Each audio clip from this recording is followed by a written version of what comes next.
ಎಲ್ಲರಿಗೂ ನಮಸ್ಕಾರ. All friends YouTube ಚಾನಲ್ಗೆ ಸ್ವಾಗತ. ಬೌದ್ಧ ಧರ್ಮದ ಸ್ಥಾಪಕ ಗೌತಮ ಬುದ್ಧನು. ಗೌತಮ ಬುದ್ಧನ ಜನ್ಮಸ್ಥಳ ಕ್ರಿಸ್ತಪೂರ್ವ 563ರಂದು ನೇಪಾಳದ ರುಮಿಳೈ ಜಿಲ್ಲೆಯ ಲುಂಬಿನಿ ವನದ ಶುದ್ಧ ಪೌರ್ಣಮಿಯ ದಿನ ಜನ್ಮ ತಾಳ್ತಾರ. ಗೌತಮ ಬುದ್ಧನ ನಿಜವಾದ ಹೆಸರು ಸಿದ್ಧಾರ್ಥ. ಗೌತಮ ಬುದ್ಧನ ತಂದೆಯ ಹೆಸರು ಶುದ್ಧೋಧನ. ಗೌತಮ ಬುದ್ಧನ ತಾಯಿಯ ಹೆಸರು ಮಾಯಾದೇವಿ. ಶುದ್ಧೋಧನ ಗೌತಮ ಬುದ್ಧನ ಪತ್ನಿಯ ಹೆಸರು ಯಶೋಧರ. ಗೌತಮ ಬುದ್ಧನ ಮಗನ ಹೆಸರು ರಾಹುಲ. ರಾಹುಲ ಎಂದರೆ ಕಂಟಕ ಎಂದರ್ಥ. ಗೌತಮ ಬುದ್ಧನ ಗುರುಗಳು ಉದ್ರಕ, ಅಲರ ಕಲಂ. ಗೌತಮ ಬುದ್ಧನ ಸಾಕು ತಾಯಿ ಪ್ರಜಾಪತಿ ಗೌತಮಿ.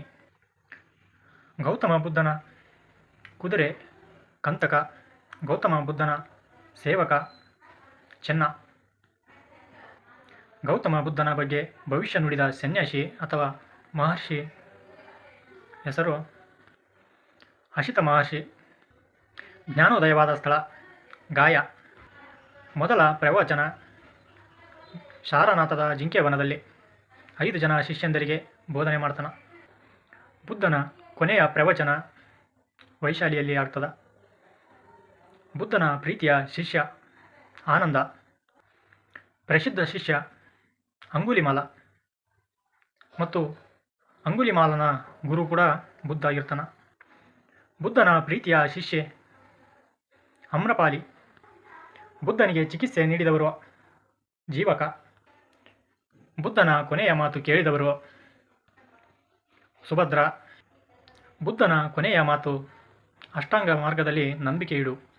ಬೌದ್ಧ ಧರ್ಮದ ಚಿಹ್ನೆ ಧರ್ಮಚಕ್ರ. ಗೌತಮ ಬುದ್ಧನ 5 ಶಿಷ್ಯರು. ಅವರು ಯಾರ್ಯಾರೆಂದರೆ ಯಪ್ಪು, ಕೊಂಡಣ್ಣ, ಅಶ್ವಿಜ, ಬಲ್ವಜ ಮತ್ತು ಮಹಾನಾಮ. ಗೌತಮ ಬುದ್ಧನ ಬಿರುದುಗಳ ಬಗ್ಗೆ ನೋಡೋದಾದರೆ ತಥಾಗತ, ಸಾಕ್ಯಮುನಿ, ಮಹಾಯೋಗಿ. ಗೌತಮ ಬುದ್ಧರ ನಿರ್ವಾಣ ಕ್ರಿಸ್ತಪೂರ್ವ 483ರಲ್ಲಿ ಗೋರಖ್ಪುರ ಜಿಲ್ಲೆಯ ಕುಶಿನಗರದಲ್ಲಿ ನಿರ್ವಾಣ ಹೊಂದುತ್ತಾರೆ.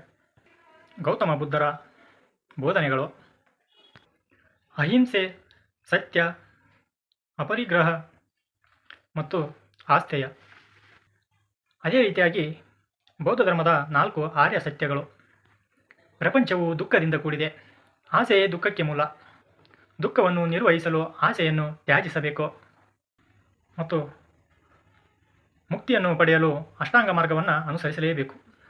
ಅದೇ ರೀತಿಯಾಗಿ ನೆಕ್ಸ್ಟ್ ನೋಡೋದಾದರೆ ಅಷ್ಟಾಂಗ ಮಾರ್ಗಗಳು ಯಾವ್ಯಾವ ಅಂತ ನೋಡೋಣ. ಅಷ್ಟಾಂಗ ಮಾರ್ಗಗಳಂದಾಗ ಅಷ್ಟಾಂಗ ಅಂತಂದ್ರೆ 8 ಅಂತ ಅರ್ಥ.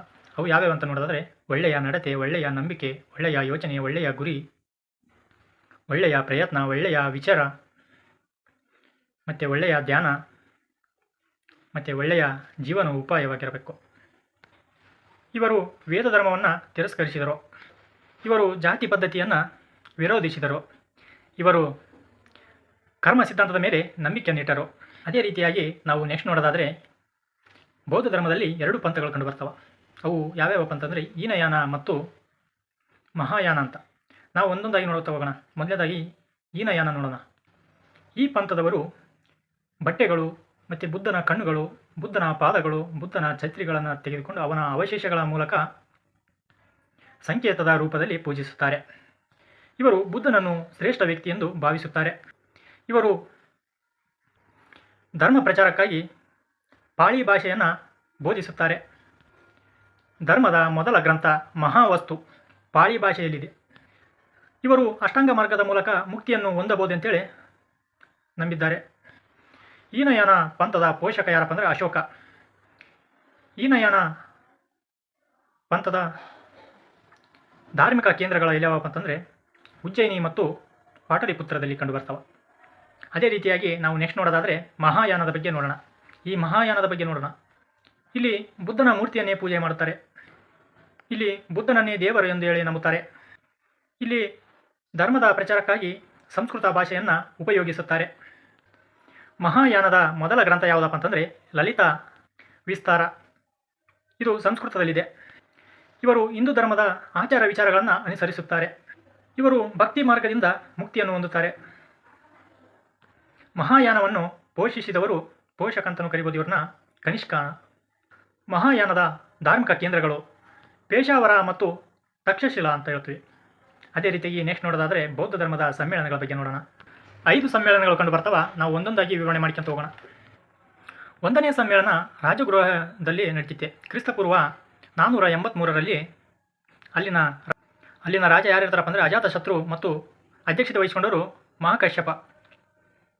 ಇದರ ನಿರ್ಧಾರ ಏನಾಗಿರ್ತದಪ್ಪ ಅಂದರೆ ಮೊದಲ ಸಮ್ಮೇಳನದ ನಿರ್ಣಯ ಇಲ್ಲಿ ವಿನಯ ಪೀಠಕ ಮತ್ತು ಸುತ ಪೀಠಕ ಎಂಬುದನ್ನು ರಚನೆ ಮಾಡ್ತಾರೆ.